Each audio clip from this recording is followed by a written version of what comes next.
मध्य प्रदेश तक न्यूज, खबर तो दिखेगी, अंजाम चाहे जो हो। मध्य प्रदेश के देवास में आज किसान की मौत के बाद भड़के लोगों ने कलेक्ट्रेट पहुंचकर जमकर हंगामा किया। देवास जिला मुख्यालय से करीब 10 किलोमीटर दूर एबी रोड पर स्थित ग्राम सिया में एक किसान का शव सोमवार की सुबह खेत में मिला। सिया निवासी 50 वर्षीय कमल चौहान पिछले कुछ दिनों से अपने घर नहीं आ रहा था। बताया जा रहा था कि मृतक के पास 3 बीघा जमीन है, जिसका कुछ मामला चल रहा था, जिसको लेकर उसने पिछले दिनों जन सुनवाई में आवेदन भी दिया था। मृतक प्राइवेट कंपनी में गाड़ी चलाता था। बताया जा रहा कि जमीन मामले में तंग आकर किसान ने जहरीला पदार्थ खाकर अपनी जान दे दी। 22 जुलाई को वह अपने घर से बाहर देवास में रहने लगा था। सोमवार सुबह मृतक का शव गांव के पास खेत में पड़ा मिला। उसके बाद मौके पर पहुंचे परिजनों व लोगों ने एम्बुलेंस व पुलिस को सूचना दी। 1 घंटे तक कोई भी जिम्मेदार मौके पर नहीं पहुंचा तो सिया के मक्सी रोड पर लोग सड़कों पर उतर गए और कुछ देर के लिए चक्का जाम कर दिया। मृतक ने मरने से पहले अपने वीडियो सोशल मीडिया में जारी किया, जिसमें कहा कि पिछले दिनों मैंने कार्रवाई को लेकर एक आवेदन थाने पर दिया। उसके बाद एक आवेदन जन सुनवाई में भी 25 तारीख को दिया था। मेरा अभी तक निराकरण नहीं हुआ। 22 जुलाई से मैं अभी तक मेरे घर नहीं पहुंचा हूं। देवास में रह रहा हूं। मुझे ऐसी धमकी दी गई है कि मैं परेशान हो चुका हूं और मेरे माँ बाप और मेरा पूरा परिवार परेशान हो रहा है।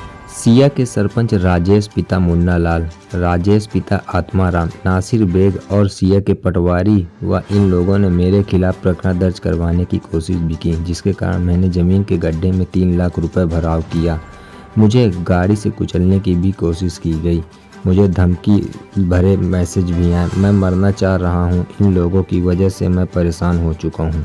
मुझसे घर नहीं जाया जा रहा। मेरी कलेक्टर साहब और BSP थाने वालों से भी कोई सुनवाई नहीं है। इसके जिम्मेदार या तो प्रशासन होगा या वह लोग होंगे। मेरे घर की भरपाई इन लोगों को करनी पड़ेगी। यह प्रशासन से निवेदन कर रहा हूं। आज अंतिम संस्कार कर रहा हूं। इंसाफ मिलेगा या नहीं। जिला प्रशासन में मृतक का पोस्टमार्टम होने के दौरान क्षेत्रीय विधायक मनोज चौधरी पोस्टमार्टम रूम के बाहर पहुंचे और परिजनों से उचित कार्रवाई का भरोसा दिलाया। सबका PM होने के बाद परिजन और ग्रामीण सब लेकर भोपाल रोड स्थित कलेक्ट्रेट पहुंच गए। यहां लोडिंग वाहन से सब उतारकर कलेक्ट्रेट कार्यालय के मुख्य द्वार के बाहर रख सब आरोपियों पर कार्रवाई की मांग की जा रही है। इस दौरान कर्मचारियों ने एहतियातन मुख्य द्वार पर ताला जड़ दिया। परिजनों ने कहा मौत के पीछे सरपंच व अन्य लोगों का हाथ है। उनके कारण किसान कमल चौहान ने जान दे दी। ग्रामीणों ने कहा जन सुनवाई में शिकायत के बाद यदि प्रशासन कार्रवाई कर देता तो आज ये हालत नहीं होती। मामले में BNP पुलिस ने मर्ग कायम कर जांच शुरू की है। इधर कुछ देर के हंगामे के बाद अधिकारियों ने मामले में निष्पक्ष जांच का आश्वासन दिया। उसके बाद परिजन सब लेकर सिया के लिए रवाना हो गए। वहीं मृतक के बेटे दीपक चौहान का आरोप है कि सब मिलने के बाद हमने पुलिस व एम्बुलेंस को फ़ोन लगाया, लेकिन वहां कोई नहीं पहुंचा, जिसके कारण हम लोगों को आज कानून में हाथ लेकर रोड जाम करना पड़ा। सर, सियापुरा में एक मौत का मामला आया था। परिजनों ने कलेक्टर कार्यालय के बाहर सो रखकर काफ़ी देर तक नारेबाजी भी की। क्या कुछ पूरा विषय था और क्या कुछ आश्वासन दिया गया? ये एक हमारे किसान भाई ने अनफॉर्चुनेटली आज सुबह आत्महत्या कर दी और इसी विषय में ये मैटर था।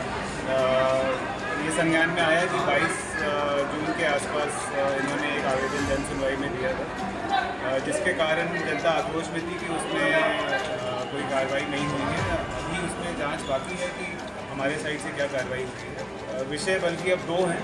एक विषय ये है कि जो पुराना आवेदन दिया गया था उसमें क्या कार्रवाई हुई, और दूसरा विषय जो आज उत्पन्न हुआ है कि आत्महत्या जो है तो इसके क्या कारण है और क्या इसमें कोई और जांच करने की जरूरत है। तो दोनों विषयों में कलेक्टर साहब के मार्गदर्शन में जल्द से जल्द एक जांच दल गठित किया जाएगा और कोशिश करेंगे कि जितना जल्दी हो सके उसका निष्कर्ष निकाल के जांच दल का एक जो भी रिजल्ट है तो वो सबके सामने रखें। सर, परिजनों का आरोप है इसमें देखिए अब सोशल मीडिया में वीडियो भी है और काफ़ी सारी बातें हैं, बट अभी मौके पर कुछ कहना सही नहीं होगा क्योंकि जांच के बिना हम बोल नहीं सकते क्या सही है क्या गलत है। बट जितने वीडियोज़ हैं, जितने एविडेंसेस हैं वो हम संज्ञान में लेंगे और उस पर प्रॉपरली जांच करेंगे। ठीक। मैं कमल मालवी जी, जो मेरे बहुत ही संबंधित अच्छे और पूरा परिवार संबंधित था, अभी मुझे जैसे उनकी मृत्यु का समाचार प्राप्त हुआ में संबंधित अधिकारियों से भी बात हुई, क्योंकि उम्र भी कम थी, उनकी संदिग्ध अवस्था में मृत्यु हुई है। और अभी कुछ 1-2 दिन पूर्व उनके द्वारा आवेदन भी देकर अधिकारियों को अवगत कराया गया था उनसे संबंधित, जो भी अब मुझे ये पता चलेगा। अभी आवेदन मुझे प्राप्त हुआ नहीं है उसका, पर जैसे उनका समाचार प्राप्त हुआ, मैं यहाँ पर सिया जा रहा था, फिर सिया में अधिकारी यहाँ पर हमारा पोस्टमार्टम कराने के लिए उनको लेकर के आए थे। मैं पोस्टमार्टम रूम में आया हूँ, परिवारजनों से मिला हूँ। इस संबंध में जो भी घटना घटी है, निश्चित रूप से अधिकारियों को निर्देशित किया गया है कि तत्काल इसकी जांच की जाए और जांच में जो भी दोषी पाया जाए उसके खिलाफ कार्रवाई की जाए। ये परिवार, क्योंकि आज तक परिवार का किसी से कोई द्वेष भावना नहीं रही है, किसी से कोई झगड़ा घंटा नहीं रहा है, पर ऐसा क्यों हुआ है इसकी पहले जांच हो जाएगी, जांच के बाद में निर्णय होगा। परिजनों ने आरोप लगाया किसी व्यक्ति को, सरपंच पे भी आरोप लगाया कि उन्होंने मानव धमकी दी। ये सारी जांच का विषय बिल्कुल निश्चित रूप से जांच होकर के कोई भी हो भाई, अगर जांच में जो भी पाया जाएगा वो कार्रवाई निश्चित रूप से होगी। आपने अधिकारियों को भी निर्देश दिए विशेष जांच, विशेष टास्क फोर्स, क्योंकि आजकल तकनीकी का ज़माना है, चाहे उनके मोबाइल में भी उनकी जानकारी होगी, या दूसरे जो इसके पूर्व जो घटनाएं घटी है वहाँ संबंधित, जिसकी वजह से ये कदम उनको उठाना पड़ा या इस स्थिति तक ये बात पहुँची, उसके पहले की जितनी भी स्थितियाँ होंगी उसका जांच होकर के जो भी सत्यता आती है और जो भी दोषी पाए जाते हैं उनके खिलाफ कार्रवाई का होना चाहिए। अभी आप जिला अस्पताल लेकर आए, किन्हें लेकर आए, क्या नाम था इनका और क्या कुछ हादसा हुआ इनके साथ? क्या मैं पिताजी की डेड बॉडी के साथ आया हूँ। क्या नाम था आपके पिताजी पिताजी का? नाम कमल सिंह चौहान है। हाँ। और मेरा नाम दीपक चौहान है। हाँ। ठीक है। मेरे पिताजी ने पिछले 22 तारीख को और 25 तारीख को हाँ। एक एसपी ऑफिस और एक कलेक्टेड ऑफिस में 2 जगह अलग अलग आवेदन दिए, एक 22 को, एक 25 को। किस विषय को लेकर दिया? ये जमीनी विवाद को, मेरे खेत के पास में गवर्नमेंट जगह है, उसको लेके हमने कहीं दिया था आवेदन। हाँ। उस चक्कर में सरपंच के खिलाफ था। हाँ। सरपंच ने उनको जान से मारने की धमकी दी थी। सरपंच का नाम राजेंद्र सिंह चौहान है, मुन्नाला सिया, ये ग्राम सिया का मामला है। हाँ। दूसरी बात कि अभी रात को हमको पता चला कि वीडियो अपलोड करा उनने फेसबुक पे। हाँ। फेसबुक पे वीडियो, हमने 2 वीडियो देखे, ढूंढे, नहीं मिले वो कि कहाँ है वो, फ़ोन भी अटेंड नहीं कर रहे थे। सुबह पता लगा कि खेत के पास में ही मिले और उनकी डेड बॉडी पूरी कड़क हो चुकी थी। ऐसा लग रहा था जैसे रात को कुछ हुआ। ठीक है। उसके बाद हमने पुलिस को इन्फॉर्म किया, डायल 100 पे फ़ोन लगाया, पुलिस वाले नहीं आए। फिर हमने चक्कर जाम किया, आधे घंटे तक चक्कर जाम करा। उसके बाद पुलिस पहुंची है वहाँ 2 से ढाई घंटे में। उसके बाद पूरी जानकारी ले रही थी। उसके बाद फिर 2 घंटे उनने लगाए कि बोले कोई अधिकारी आ रहे हैं, वो जांच पड़ताल करेंगे। उसके बाद यहाँ आज इतनी बजे पहुँचे हम, 11 बजे। ये 11 बज चुके हैं और 7 बजे से मैं अपने पिताजी के पास में खड़ा हूँ, खेत के पास, डेड बॉडी के पास। अब क्या लगता है आपको, क्या हादसा हुआ उनके साथ? हादसा यही है कि जमीनी विवाद के लेके है और सरपंच ने धमकी दे रखी थी, खुली धमकियाँ थी। कितने दिनों से आपके पिताजी घर नहीं थे? मेरे पिताजी जब से उन्होंने आवेदन दिया था, जब से सीए में नहीं आ रहे। कब से? ये 22 और 25 तारीख का है।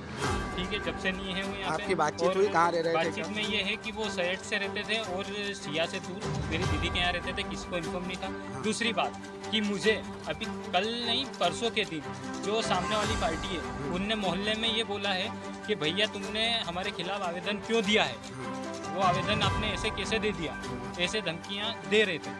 तो हमने भैया बोला कि हम पूछेंगे, जब हमारे पिताजी घर नहीं आए तो हम किससे पूछें।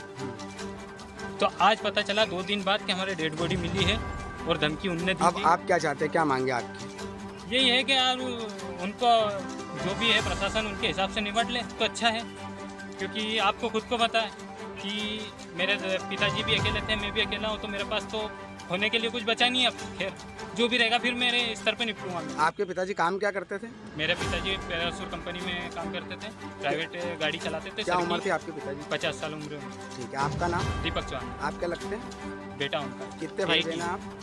2 है, दीदी बड़ी है, जो दीदी अभी देवास शिफ्ट हुई है कुछ समय